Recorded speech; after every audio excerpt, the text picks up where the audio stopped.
introduction, that is GS2. In previous lecture we have started our new phylum Bryophyta of kingdom Plantae. In previous lecture we have seen basic characters of Bryophyta. Like Bryophyta को amphibians of plant kingdom बोलते हैं, ठीक है, क्योंकि they require soil and water for their survival. We know why they require water, for their fertilization. ठीक है, उनके जो मेल गैमेट है वो रिलीज होंगे वाटर में. To transport that male gamete to female gamete they require water. ठीक है, बॉडी उनकी थैलस है, उनके पास नो ट्रू रूट्स नहीं है, लीव्स नहीं है या फिर स्टेम नहीं है, लेकिन उनके पास रूट लाइक स्ट्रक्चर हो सकता है, स्टेम लाइक स्ट्रक्चर हो सकता है एंड लीफ लाइक स्ट्रक्चर हो सकता है. जो रूट लाइक स्ट्रक्चर है वो होगा राइजोबियम. ठीक है, राइजोइड सॉरी, जो यूनिसेल्युलर और मल्टी सेल्युलर हो सकते हैं, लेकिन जो बॉडी है ब्रायोफाइटा की, ठीक है, कोई भी ब्रायोफाइटा लिवरवर्ट्स हो या मॉसेस हो, वो कैसी होगी? Main body will be haploid. ठीक है, main body will be haploid. This is very important. ठीक है, ये यूनिक कैरेक्टर है ब्रायोफाइटा की, उनकी जो बॉडी है वो हैप्लॉइड होती है. ठीक है, जनरली जो हायर ऑर्गेनिजम्स है, हम किंगडम प्लांटी देख रहे हैं. ठीक है, kingdom Plantae is higher classification. ठीक है, यहाँ पे हायर ऑर्गेनिज्म होंगे, जनरली हैप्लॉइड बॉडी नहीं देखने मिलेगी हमें अदर फाइलम्स में. ब्रायोफाइटा में हैप्लॉइड बॉडी है. ठीक है, इसीलिए उन्हें गैमेटोफाइट भी कहा जाता है. जो मेन बॉडी है वो हैप्लॉइड है. ठीक है, तो ये कुछ कैरेक्टर्स देखे थे. हमने रिप्रोडक्शन में देखा था कि archegonium and antheridium, archegonium and antheridium. Archegonium will be a female gamete for producing structure and antheridium will be male gamete producing structure, where they will produce anthrazoids, the male gamete, and archegonium will produce egg, the female gamete.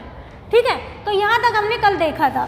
तो कुछ uses देखते हैं. सबसे पहले bryophyta में कुछ uses देखते हैं. Sphagnum which is a moss. Bryophyta के कुछ इकोनॉमिकल यूजेस भी है. ठीक है, social and economical uses. Sphagnum is a moss, example of moss. इसका क्या यूज है? ठीक है, लॉन्ग टाइम अगो, बहुत सालों पहले, the sphagnum has used as a fuel. Sphagnum has used as a fuel. Red pen, red pen. Okay, ठीक. In the form of peat, fuel in the form of peat, in the form of peat. मतलब sphagnum को, जो dead sphagnum है वो पीट की तरह extract करके फ्यूल की तरह यूज किया जाता था long time ago. And this is used as a this sphagnum nowadays used as a packing material.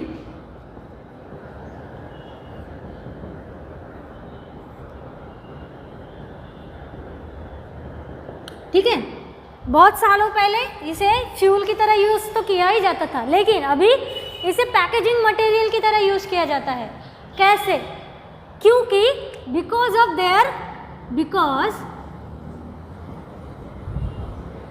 of their water holding capacity. ठीक है, जैसे हमें पता है ये कहाँ पे रहते हैं, इनकी हैबिटेट क्या है? Moist and shady areas. तो उनके लिए मॉइस्चर बहुत ज़्यादा इंपॉर्टेंट है सर्वाइव होने के लिए. तो उनके अंदर क्या है? वाटर होल्डिंग कैपेसिटी है. ठीक है, विदाउट वाटर वो सर्वाइव नहीं कर सकते, विदाउट मॉइस्चर वो क्या नहीं कर सकते? सर्वाइव नहीं कर सकते. तो उनके पास क्या है? वाटर होल्डिंग कैपेसिटी है. तो जैसे कि कुछ ऐसे ऑर्गेनिक मटेरियल होते हैं या फिर कोई जैसे फ्लावर्स है. ठीक है, अगर फ्लावर को वन प्लेस से अदर प्लेस पे ट्रांसपोर्ट करना है तो क्या करना पड़ेगा, उनको लॉन्ग टाइम के लिए उनको फ्रेश रखना पड़ेगा, ठीक है। और वो बहुत ज़्यादा मुश्किल है कि फ्लावर को लॉन्ग टाइम के लिए क्या करें, फ्रेश रखें। तो ये क्या है, स्पैग्नम फ्लावर के आसपास रैप करके ये स्पैग्नम पैकेजिंग मटेरियल की तरह एक्ट करेंगे, क्योंकि इनके पास वाटर होल्डिंग कैपेसिटी है, लॉट ऑफ मॉइस्चर है, तो उसकी वजह से वो फ्लावर्स क्या नहीं होंगे, ड्राई नहीं होंगे, ठीक है, फ्रेश रहेंगे लॉन्ग टाइम के लिए। इसीलिए ये एज अ पैकेजिंग मटेरियल भी यूज़ किए जाते हैं, ठीक है। Okay, then mosses and lichens, इनके बारे में भी हमने कल थोड़ा बहुत सुना था। They can grow first colonies on bare rocks। क्या है ये सक्सेशन, जो हमने लास्ट लेक्चर में सुना था, हमने देखा था सक्सेशन क्या होता है, ठीक है। तो इनको यही कहना है, मॉसेस और लाइकेन मिलके किसी भी बेयर लैंड पे, किसी भी बेयर रॉक पे एक नया कॉलोनी ग्रो कर सकते हैं विदाउट एनी ऑर्गेनिक मटेरियल, ठीक है। मतलब जहाँ पे कुछ भी नहीं है, अब इस बंजर ज़मीन है, वहाँ पे भी ये क्या कर सकते हैं, नया सक्सेशन कर सकते हैं, नया दोनों मिलके वहाँ पे अपनी कॉलोनीज बना सकते हैं। उससे जाके आगे क्या होगा, वहाँ पे इवोल्यूशन होगा, नए हायर प्लांट्स आएंगे, ठीक है, अदर ऑर्गेनिजम्स आएंगे, ऑर्गेनिक मटेरियल होगा। तो इस तरीके से मॉसेस एंड लाइकेन मिलके क्या कर सकते हैं, सक्सेशन कर सकते हैं। देन दे, जैसे हमने देखा था कि दे कैन ग्रो प्रोस्ट्रेटली और इरेक्ट फॉर्म, ठीक है।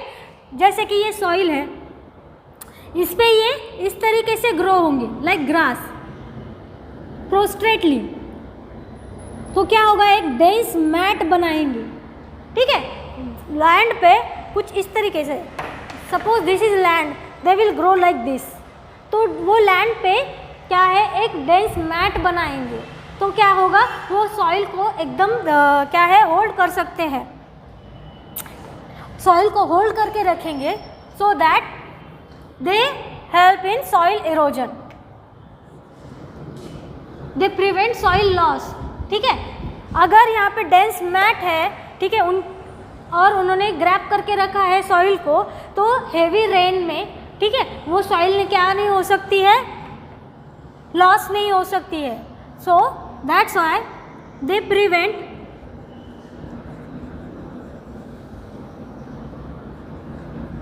Soil erosion. तो कुछ ये इकोनॉमिकल यूजेस है, सॉइल इरोजन रोकने के लिए वी कैन यूज ब्रायोफाइटस, ठीक है, to form a dense mat. जो प्रोस्ट्रेट ब्रायोफाइटस है, हम उसे यूज़ करके सॉइल इरोजन रोक सकते हैं, ठीक है।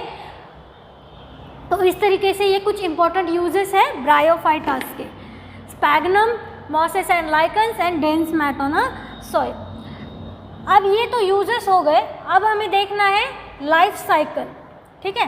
एक्चुअल में लाइफ साइकिल क्या है ब्रायोफाइटा की, हम कॉमन ब्रायोफाइटा के लिए लाइफ साइकिल देखेंगे, जो मॉसेस एंड लिवरवर्ट्स दोनों में क्या होगी, कॉमन होगी।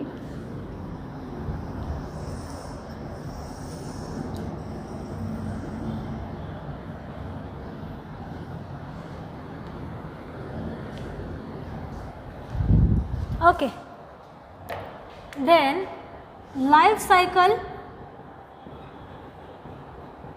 Of bryophyta.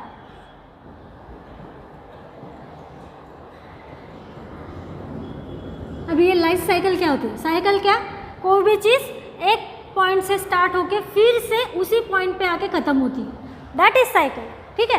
तो लाइफ साइकिल क्या है कि जैसे कि जो पेरेंट बॉडी है, पेरेंट ब्रायोफाइटा है, वो किस तरीके से खुद को रिप्रोड्यूस करके फिर से एक नया ऑर्गेनिज्म बना सकते हैं, दैट इज लाइफ साइकिल, ठीक है। अब जैसे हमने देखा ब्रायोफाइटा कैसे है, हैप्लॉइड है, that's why they also known as gametophyte, क्योंकि गैमेटोफाइट ही बॉडी में, किसी भी हायर ऑर्गेनिज्म की बॉडी में गैमेटोफाइट ही क्या होते हैं, हैप्लॉइड होते हैं, जो गैमेट प्रोड्यूस करते हैं, लेकिन इनकी मेन बॉडी ही कैसी है, हैप्लॉइड है, that's why they also known as gametophyte, ठीक है। तो हमने देखा था एंथ्रेडियम, ठीक है, यहाँ पे लिखते हैं एंथ्रेडियम, ठीक है। वो क्या प्रोड्यूस करेंगे? एंथेरोजॉइड्स,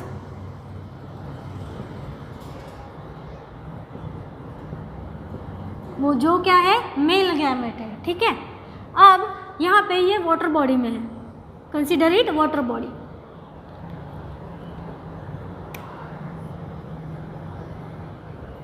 अब ये बर्स्ट होके इसमें से ये जो एंथ्रेजॉइड्स है they will release into water, ठीक है। अब ये जो बाइफ्लैजिलेटेड एंथ्रेजॉइड्स है, मेल गैमेट्स है, ठीक है, these are antherozoids, male gametes will release into water, ठीक है। अब यहाँ पे रिसीवर है फीमेल आर्चिगोनियम, यहाँ पे रिसीवर क्या है? फीमेल आर्किगोनियम,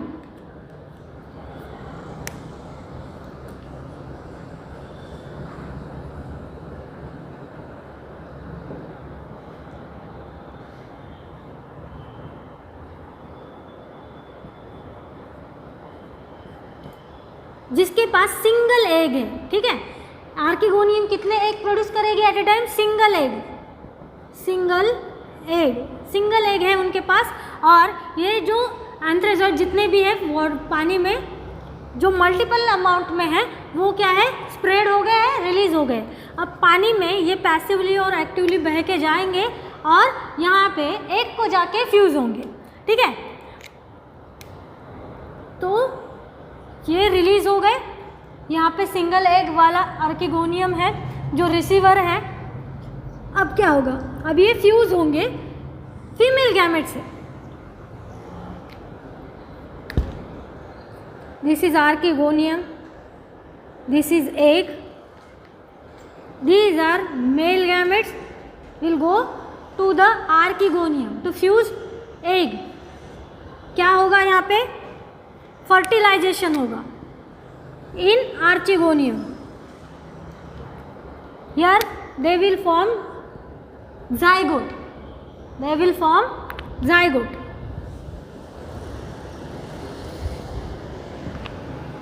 zygote कैसा होता है? Diploid. This will be haploid, this will be haploid, egg and male gamete will be haploid। यहाँ पे डिप्लॉयड zygote बन गया, ठीक है। मतलब यहाँ पे क्या हो गया? फर्टिलाइजेशन हो गया, फर्टिलाइजेशन, ठीक है। तो मेल गैमेट पानी में रिलीज हो गया है, फीमेल गैमेट आर्किगोनियम में वेट कर रही है मेल गैमेट का, ठीक है। अब फर्टिलाइजेशन होगा, अब जो दोनों भी हैप्लॉइड में गैमेट्स है वो बनाएंगे डिप्लॉयड ज़ाइगोट, ठीक है। अब ये ज़ाइगोट क्या होगा? इमीडिएटली क्या नहीं होगा? यहाँ पे मियोसिस नहीं होगा, क्योंकि हमें मेन बॉडी कैसी बनानी है? हैप्लॉइड है, ठीक है। ये कहाँ से आ रहा है? एंथ्रेडियम कैसा है? हैप्लॉइड है। मेन बॉडी कैसी है?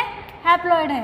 गैमेटोफाइट्स बनेंगे यहाँ पे, मेन बॉडी हैप्लॉइड है, जो male gamete and female gamete है वो हैप्लॉइड प्रोड्यूस कर रहे हैं, ठीक है। तो ये ज़ाइगोट बन गया, तो इमीडिएटली यहाँ पे ये डिप्लॉइड है, ठीक है। तो इनमें क्या होना पड़ेगा? रिडक्शनल डिवीजन होनी पड़ेगी हैप्लॉइड के। तो यहाँ पे इमीडिएटली रिडक्शनल डिवीजन नहीं होगी, यहाँ पे फॉर्म हो गया डिप्लॉइड स्पोरोफाइट। स्पोरोफाइट्स क्या होते हैं? जो स्पोर्स प्रोड्यूस करेंगे। These are spore producing bodies, जो डिप्लॉयड होगी, ठीक है। डिप्लॉयड ज़ाइगोट से यहाँ पे स्पोर प्रोड्यूसिंग बॉडी तैयार होगी, दैट इज स्पोरोफाइट, ठीक है। अब ये स्पोर प्रोड्यूसिंग बॉडी है जो स्पोर प्रोड्यूस करेगी, इसके लिए नरिशमेंट की बहुत ज़रूरत है, ठीक है। Without nourishment they can not produce spores. तो this is depend on main body which is gametophyte. This is सबसे इंपॉर्टेंट क्या वर्ड याद रखना है? Dependent, dependent sporophyte, dependent sporophyte on gametophyte. कैसे डिपेंडेंट है? क्योंकि gametophyte is main body which is photosynthetic, photosynthetic, ठीक है, ये फोटोसिंथेसिस करते हैं, ठीक है, इसीलिए ये क्या कर सकते हैं, इनको फीड कर सकते हैं, नरिशमेंट दे सकते हैं, इसीलिए ये डिपेंडेंट है फॉर नरिशमेंट ऑन गैमेटोफाइट। किस पे डिपेंडेंट है स्पोरोफाइट? गैमेटोफाइट्स पे, ठीक है। अब इनमें होगा मियोसिस, अब इनमें जाके होगा मियोसिस, मियोसिस रिडक्शनल डिवीजन। अब हैप्लॉइड स्पोर्स फॉर्म होंगे, स्पोर्स कैसे होंगे? हैप्लॉइड, यहाँ पे ये डिप्लॉइड स्पोरोफाइट है, उसमें से हैप्लॉइड स्पोर्स फॉर्म होंगे by the process of meiosis, ठीक है। This spores will grow as a gametophyte, this spores will grow as a gametophyte, ठीक है। अब ये क्या बनाएंगे? मेन बॉडी बनाएंगे, गैमेटोफाइट बनाएंगे, gametophyte which is haploid which is main body, ठीक है। ये गैमेटोफाइट फिर से क्या बनाएंगे स्ट्रक्चर? एंथ्रेडियम बनाएंगे, जिनसे एंथ्रेजॉइड प्रोड्यूस होगा। ये एंथ्रेजॉइड्स वाटर में रिलीज होंगे एंड आर्किगोनियम इनको क्या करेंगे? ट्रैप करेंगे, ठीक है। तो ये हो गई साइकिल, ठीक है। क्या बना यहाँ पे? सबसे पहले हमने एंथ्रेडियम देखा जो मेन बॉडी से अटैच पार्ट है, ठीक है, सेक्स ऑर्गन है, ठीक है। तो ये क्या प्रोड्यूस करेंगे? मेल गैमेट प्रोड्यूस करेंगे, ये रिलीज करेंगे मेल गैमेट को वाटर में, ठीक है। Female gamete will be receptor, there will be single egg, there will be single egg. अब यहाँ पे होगा fertilisation, they will form zygote, diploid zygote. Fertilisation मतलब fusion of female gamete and male gamete, दोनों fuse होकर diploid zygote बनेगा। लेकिन हमें बनानी है haploid body, main body haploid है, ठीक है, लेकिन जाइगोट कैसा बना है? डिप्लॉइड। इसलिए यहाँ पे सबसे पहले स्पोरोफाइट फॉर्म होगा जो कि डिपेंडेंट है गैमेटोफाइट्स पे, मेन बॉडी पे डिपेंडेंट है due to for that nourishment, for the nourishment, क्योंकि मेन बॉडी कैसी है? फोटोसिंथेटिक है, ठीक है, फोटोसिंथेटिक है, इसीलिए नरिशमेंट के लिए गैमेटोफाइट पे डिपेंडेंट है। अब इन स्पोरोफाइट्स में मियोसिस होगा, रिडक्शनल डिवीजन होगा, जो हैप्लॉइड स्पोर्स फॉर्म करेंगे, ठीक है। हैप्लॉइड स्पोर फॉर्म होंगे जो क्या होंगे? जर्मिनेट होके गैमेटोफाइट बनाएंगे, जो मेन बॉडी है हमारी ब्रायोफाइटा की। गैमेटोफाइट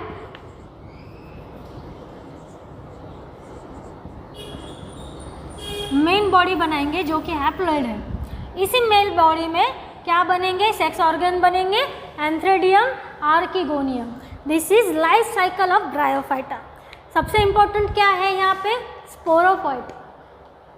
यहाँ पे गैमेटोफाइट बनने से पहले स्पोरोफाइट बनते हैं जो कि डिप्लॉइड होते हैं और वो डिपेंडेंट होते हैं गैमेटोफाइट पे फॉर देवर सर्वाइवल। तो इस तरीके से इसे एरो दिखा सकते हैं, dependent on gametophyte, not necessary, let's not confuse, ठीक है। तो स्पोरोफाइट कैसे है? डिपेंडेंट है। ये डिपेंडेंट वर्ड पे क्वेश्चन आता है, ठीक है। हैप्लॉइड गैमेटोफाइट पे क्वेश्चन आता है, लाइफ साइकिल पे क्वेश्चन आएंगे। स्पोरोफाइट डिप्लॉइड है, गैमेटोफाइट हैप्लॉइड है, ठीक है। स्पोरोफाइट में मियोसिस होगा, स्पोर फॉर्म होंगे, गैमेटोफाइट बनेंगे। ये हो गई ब्रायोफाइटा की एक कॉमन लाइफ साइकिल जो मॉसेस के लिए और लिवरवर्ट्स के लिए भी अप्लाई की जाती है, ठीक है। तो इसे बार बार पढ़ो so that you can remember this life cycle, ठीक है। तो नेक्स्ट लेक्चर में हम लिवरवर्ट्स एंड मॉसेस फिनिश करेंगे। Thank you so much.